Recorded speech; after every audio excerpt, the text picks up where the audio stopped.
The story you are about to hear is true. Only the names have been changed to protect the innocent. Fatima Cigarettes, best of all long cigarettes, brings you Dragnet.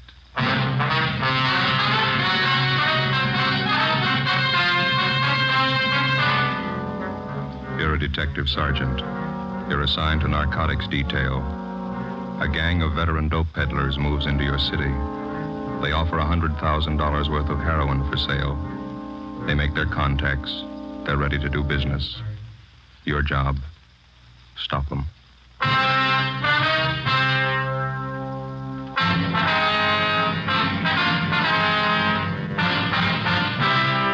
Dragnet, the documented drama of an actual crime. For the next 30 minutes, in cooperation with the Los Angeles Police Department, you will travel step by step on the side of the law through an actual case transcribed from official police files. From beginning to end, from crime to punishment, Dragnet is the story of your police force in action. It was Wednesday, June 24th. It was sultry in Los Angeles. We were working the day watch out of narcotics. My partner's Ben Romero. The boss is Thad Brown, chief of detectives. My name's Friday. It was 9:27 a.m. when I got to the Charing Cross Apartments on 12th Street. The side entrance.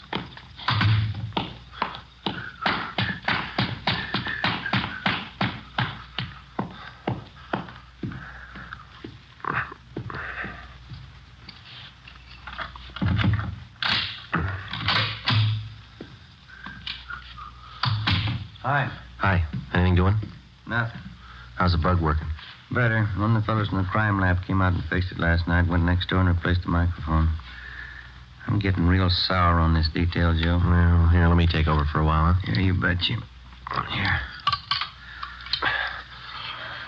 My ears feel like a couple of baked cauliflowers. 2 solid weeks holed up in this place with a pair of earphones on. Yeah. What do we got to show for it? That woman next door hasn't even mentioned narcotics in 2 weeks. All she does is eat, sleep, and play solitaire. Goes out for groceries once in a while. Hold it. Somebody ringing the buzzer next door. First visitor in a week. Yeah. Just a minute. Yes? Your name is May Washington. That's right. What is it? I talked to a friend of yours, George. Thought it might be a good idea if I looked you up. What do you want to see me about? Well, it's business, Miss Washburn. Could we talk inside? All right, come on in. Let me plug in these earphones, Joe. Yeah, go ahead. I'd like to introduce myself, Miss Washburn. My name's Howard Scully. You and George were former associates, I understand. We worked together a little. What can I do for you? Well, George and I are old friends. We were in business in Hong Kong before the war. He's a nice fellow, George. No, I have a date downtown in half an hour. I don't have much time to talk. I'm sorry I didn't realize you were in such a hurry. I'll get right to the point. Yeah. My business partners and I just came up from Mexicali a few days ago, and we have some merchandise that's ready for the market. It's good quality. That's what I hear. I contacted George, thinking he might introduce me to some prospective buyers. Said he didn't want to handle any merchandise at this time. Why not? Oh, it's something about the police. Seemed to be watching him. He just didn't want to take any part in any business venture. I'm just getting it. And George gave you a bum steer, sending you to me. I can't help Well, it. you haven't heard my proposition. I don't have to hear it. Count me out. I don't fool around with junk, any of it. It's a tough rap out here. Well, if you'll just listen to my proposition, Miss No. Washburn. No, please, I'm not asking you to be involved. I'm perfectly safe and legitimate transaction in mind. You'll be well paid for your time and effort with no risk whatsoever. Yeah, I know. All you big connections make it sound good. George tells me you're acquainted with the right kind of people. People with money, that's the kind of people that my partners and I want to meet. Now, all I'm asking you to do is introduce me to a few such persons for our mutual benefit, and then you just leave the rest to me. Yeah, it's still too much. If I gave you an office to a buyer and you were caught, they'd get me for conspiracy. No, there's not I've gonna seen too much of it, Scully. It's no sale. Well, you'll just have to believe me, Miss Washburn. No one's going to be caught. Now, we work in an entirely different manner. The police haven't any idea of our method of operation. We've tested it in 6 big cities in the Orient. And not once did it fail us, and I tell you, it's not going to fail us here. It's your story. Well, it's... I'm not chancing a rap to prove you're wrong. Well, Here, do you want a cigarette? yes, thank you. No, I'm match right now. Okay.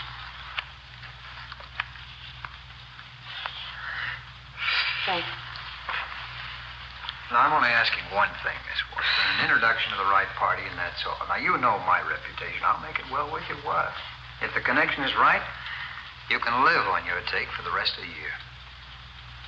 I don't have many friends. Just a few whom I guaranteed for my payoff. Well, I can deposit the money with George. He'll hold it until the deal is made. You can be real rich, Miss Washburn. Come on, what do you say? An introduction, that's all. That's all we'll need. Our product speaks for itself. I know a fellow out in Hollywood. His name's McMillan. I can call him and tell him to meet you. That'll be fine. How soon? I'm not going to introduce you. No, that won't I'll be... set up a meet for you, that's all. All right, that's all we ask. Do you have this, Mr. McMillan? McMillan. You have him meet me tonight? I think so, yeah. Yeah, that's fine. Now, tonight at 11:30, I'll be at the corner of 7th and Alameda. Now, remember this now. Yeah, all right. Corner of 7th and Alameda at 11:30 exactly. I'll have on a gray coat, and I'll be carrying a book. Now, McMillan shouldn't have any trouble recognizing me. You just tell him to walk right up to me, put out his hand, and say, "My name's McMillan," that's all. I'll know if he's the right party. My name's McMillan. That's all he has to do. All right, I've got it. I'll pass it on to you. Fine.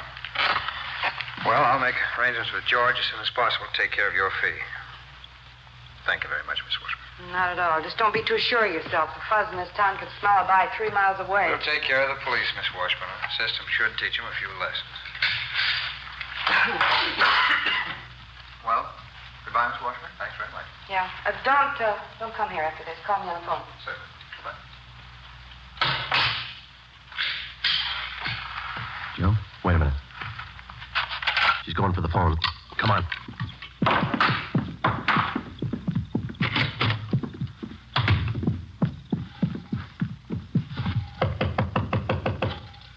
Just a minute. Try the door. It's locked.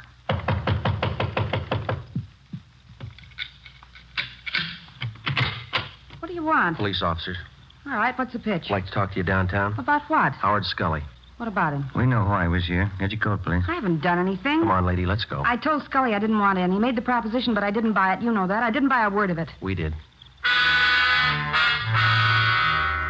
Before the suspect was taken downtown, we informed her landlady to tell anyone that she'd be out of town for a week.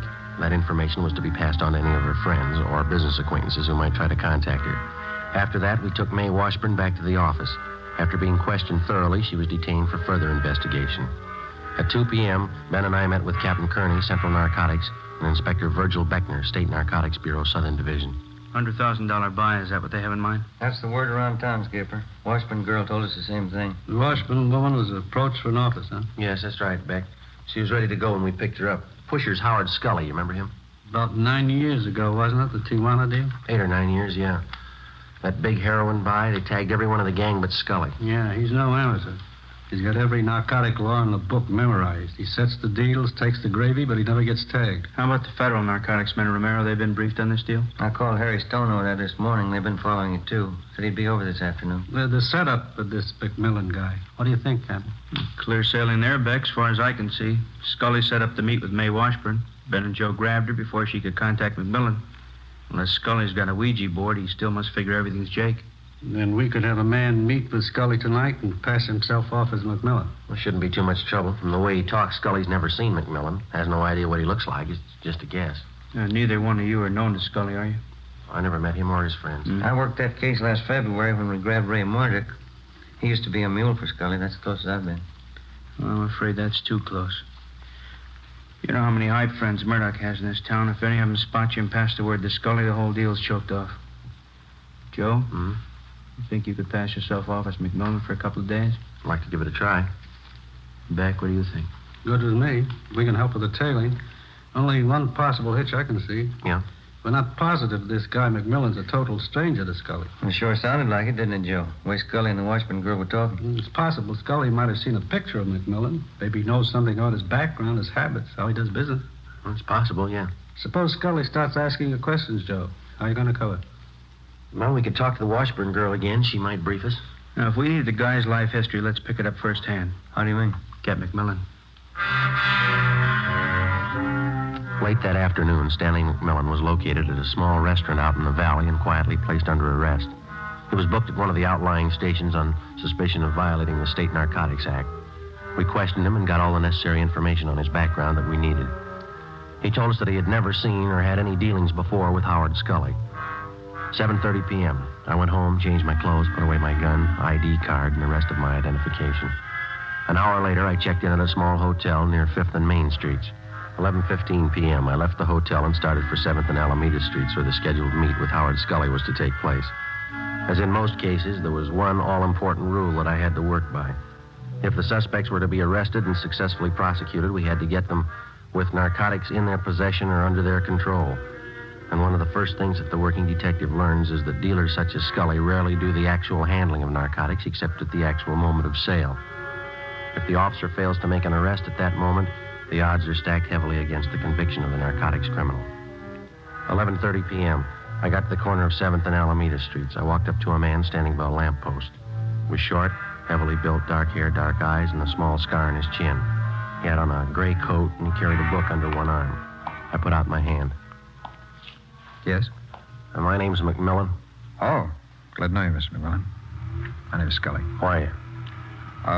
Understand we have mutual friends, is that correct? That's what I'm told, yeah. You're from Louisiana originally, New Orleans. No. Oh, that's so? Thought you were from Louisiana. Missouri, St. Louis. Oh, I see. Suppose we go for a drive, huh? My hotel's down on 5th. We could talk there. Oh, I think my car would be better. I can't afford to waste time. I got customers waiting. Oh, you can believe me, this won't be a waste of time. I'm prepared to do business. All right, let's go. Fine.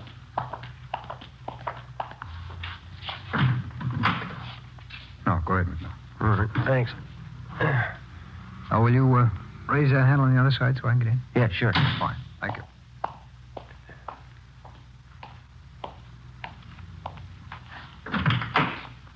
You can't be too careful in L.A., I hear. Yeah, that's right. There's a lot of heat. Oh?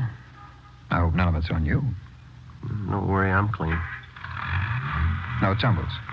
Would I be here if there were? I got customers to protect, good customers. Fine. You know, maybe we can do business. How much can you handle? How much you got? How about 10,000 worth? Standard rate, full measure. Hardly cut at all. Sounds fair. We drove 3 more blocks, and then Scully pulled the car to a stop underneath a row of spreading palm trees on a deserted street. He pulled the emergency brake on, then he turned to me, clamped my arms to my sides, and shook me down. What's the pitch here? What's the idea? No offense, McMillan. Simple precaution in case you had a gun. What do you take me for, mister? I'm not used to doing business this way. That might go real great in the East, but it's nothing out here. Oh, no. I said no offense. This is a hot town. You could be a fuzz. You can't be too careful. You know that. Yeah, well, you don't have to pull that careful stuff with me. Who set up this meet, anyway?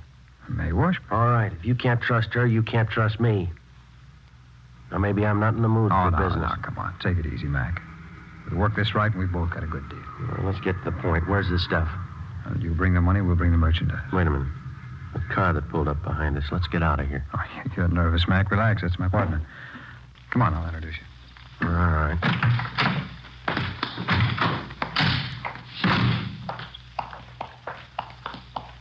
Hi, Jim. Jim, this is McMillan. Mac, this is my partner, Jim Rhodes. Who are you? Yeah. Do we do business, Howard? Guy's all right, Jim. He's ready to score. How much do you want? Whole bundle. You can start with 10 G's worth. Can you handle that, McMillan? I'd say so if I couldn't. I don't give it away. You get the money, you get the stuff. When? 10 G's worth tonight, rest next week.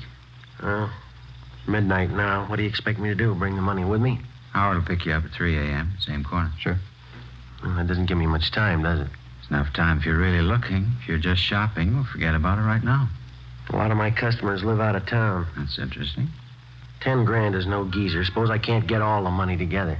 Then don't show up. All or nothing.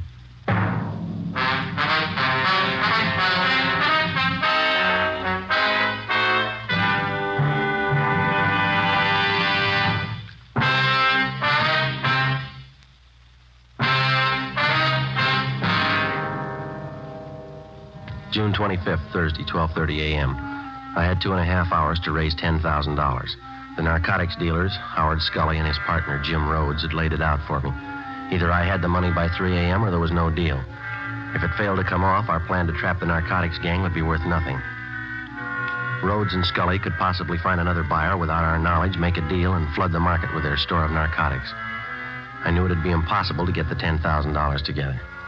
We had only one alternative, fake our way as best we could. I went back to the hotel, put a call through to Captain Kearney at the office, and told him what had happened. He went to work on it. From the Narcotic Detail's emergency fund, set up for such purposes, we got together $600. From Chief of Detectives Thad Brown, Deputy Chief White, the State Narcotics Bureau, and anyone else available by phone, we succeeded in rounding up another $350. 2:30 a.m. The money was tied in 2 small bundles, with hundreds, 50s, and 20s on top. $1 bills were sandwiched in between. The 2 bundles were placed in a briefcase and delivered to me at the hotel on 5th Street. A gun was also in the briefcase. I took it out, put it in my pocket, closed the briefcase. 2:45 a.m. I left the hotel with the money and started for the big meet. 3 a.m. 7th and Alameda. McMillan, how are you? Scully? We're down this way. You have the money? Well, your pal said all or nothing. I got it. Let's have a look. How about the merchandise? We can check it in the car. It's right down here. Rhodes? All right. The money? Yeah, that's right. I got the money. Now, how about a look at this stuff? I'd like to know what I'm buying. We can stop on the way for a sample. Okay, Howard.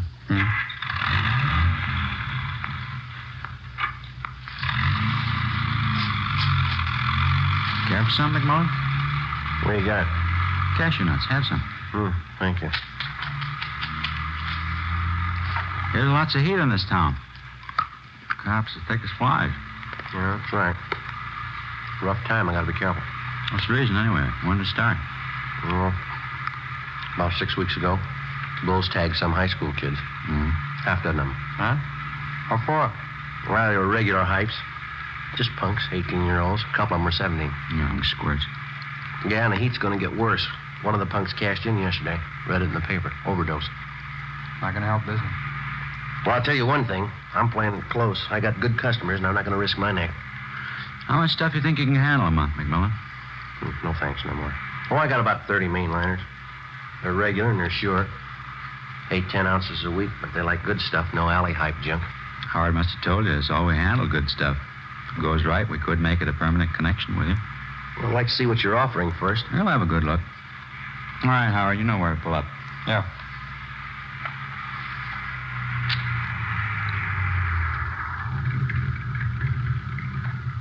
Here, stay in the car, McMullen. All right.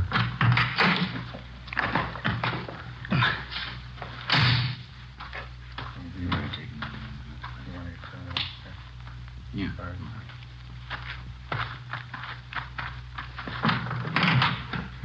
All right, Mac, you can get out.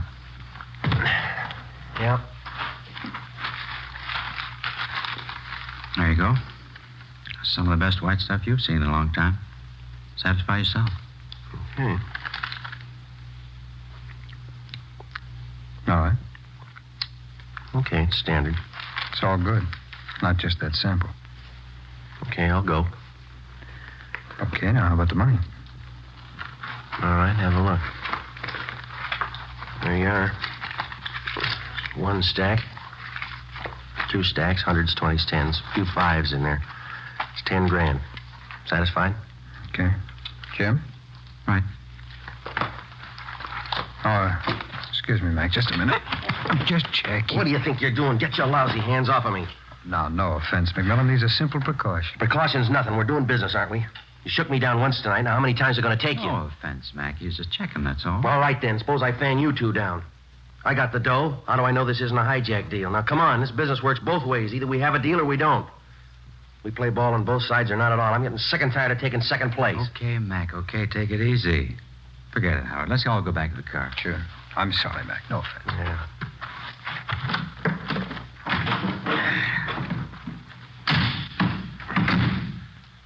Okay, let's close the deal.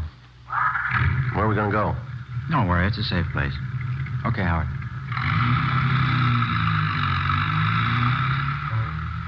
$3:35 a.m. In another hour, it'd start getting light. I knew they'd planned to have the buy take place before then. According to our plan, Ben and Sergeant Hunt, along with the other team of men from the State Narcotics Bureau, they were to tail us to the place of the meet and move in on a signal from me when the buy was actually in progress. 3:45 a.m. Scully drove out North Figueroa onto Pasadena Avenue and turned right onto Avenue 43. We headed up Montecito Drive. The area became more deserted. There were no homes around, no buildings of any kind to provide cover for anybody that might be following. Somewhere below, we could hear the rattle of a freight train on its way to the Southern Pacific yards. Off in the distance, I could see the lights of the city. They looked pretty far away. Scully finally pulled the car to a stop on the crest of the highest hill in the area. We got out.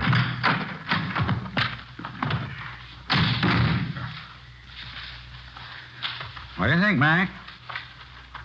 Well, a nice view. Yeah. Spent a long time finding this spot. Foolproof. Yeah? Bring him over here, Jim. Let's show him. Come on. See there? Clear view of everything down below. At least half a mile in every direction. No chance of getting trapped up here. Pretty smart. That's the way I like to deal. If there's any cops following us, we can see the lights before they get here. Plenty of time to cover up any evidence. Cops ask questions, why, we tell them we're just looking at real estate up here. It's pretty good, huh? Well, I gotta hand it to you. You can't be too careful. What do you do for lookouts? Let me show you. Swede? Oh, Swede. Who's that? Friend. Yeah, Jim? Well, what's the pitch? Who is this guy? Business pal of Howard and me. Swede, this is Mr. McMillan. What do you say? How do you do? Look, how many people do you need to make a buy, Rhodes, huh? Swede's a lookout. It's a big fella, isn't he? We got enough people here for a Sunday picnic. We need a lookout. You just got finished saying it. We can't be too careful. Well, come on, let's wrap it up. Where's the stuff? Swede, you want to go? Okay, Howard. How far does he have to go? Close by. Stuff was put away down in the tall grass. Nobody ever found it. It's a good idea. I like the way you operate. Swede will have the stuff for you in a minute. Well, how about the money? Should we count it? Rather wait till Swede gets back. Okay. Let's wait for the car. Can't beat this spot, can you, McMillan? No, it's good. You had no idea how much time we spent looking for it. You did real good. Yeah. Here you go. Okay, thanks. Now the money, Well, how about counting it out here, huh? I'd feel better keeping an eye on that road down below. Okay, good idea. Well, let's count it, Mac, huh? Yeah, all right. Here you go. There's one bundle, and there's the other. I'll count it, Jim. Yeah, snap it up. We've been here long enough already. 1, 2, 4. Now, there's quite a few $1 bills here. Huh? Well, there's a few of them, but it's all there, 10 Well, that's grand. how it could be with all these ones. Here, let me see. Don't bother, Rhodes. Here, what are you trying to pull? All right, get away from the car, Scully. You too, Swede. Put the gun down, Mac. You won't get away Get with your it. hands behind your head. That means you too, Rhodes. Nobody's hijacked us, McMillan. You're not going to be the first one. It's no hijack, mister. This is a pinch.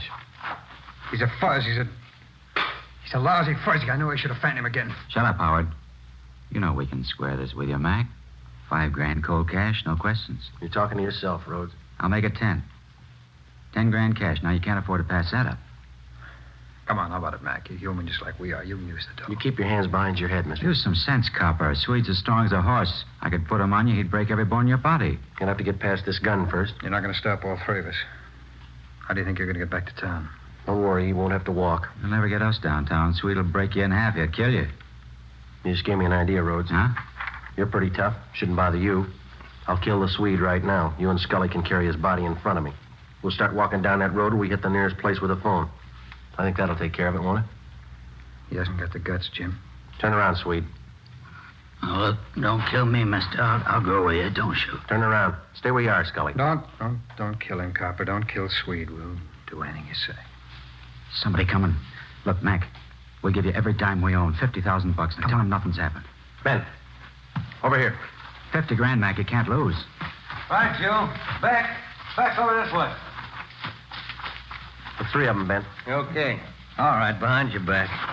Come on. Couldn't get here any sooner, Joe. Had to park at the bottom of the hill if they'd have seen us. Stand still, mister. Yeah. We circled around on foot, climbed up through the grass. I was beginning to think I lost you. All right, you two, get him behind your back. Back. Hi, Joe. Here's the junk right here. These 2 packages. Good. That ought to sew it up. Look, talk it over with your partners, huh? $50,000. You do the right thing, it's all yours. How about it? 50 grand you can't lose. What they talking about, Joe? Well, they got a big deal. They'll give us $50,000 if we let them go. How about it, Tex? You could use the dough, new car, new house. Just forget you ever saw us. Easy as that. 50,000 cash. What do you say, Tex, huh? Sorry, you got the wrong man. What? My name ain't Tex.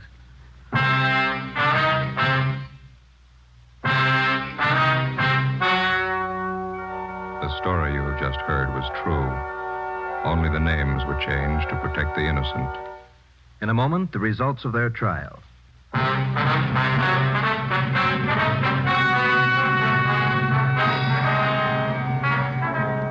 Mae Washburn, Howard Lewis Scully, James Henry Rhodes, and John Swede Nelson were tried and convicted. They received their sentences as prescribed by law and are now serving their term in the state penitentiary. You have just heard Dragnet, a series of authentic cases, portions transcribed from official files. This is NBC, the National Broadcasting Company.